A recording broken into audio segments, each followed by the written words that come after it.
என்னமோ ஐயா இந்த திருப்புகளும் வேல்மாறலும் படிச்சுன்னா மனசு முருகா முருகா முருகான்னு சொல்லிக்கிட்டே இருக்குன்னா என்ன அர்த்தம்? முருகன் மேலே மயக்கம் வந்துருச்சு.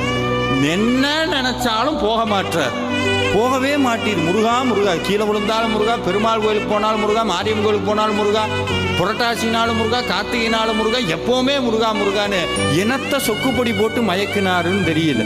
அப்படி மயங்கினோம்னா ஒரு உண்மையை தெரிஞ்சுக்க, உங்களுக்கெல்லாம் இந்த சிம்டம்ஸ் எல்லாம் இருந்ததுன்னா முருகன் உங்களை ஆட்கொண்டு விட்டான்னு அர்த்தம்.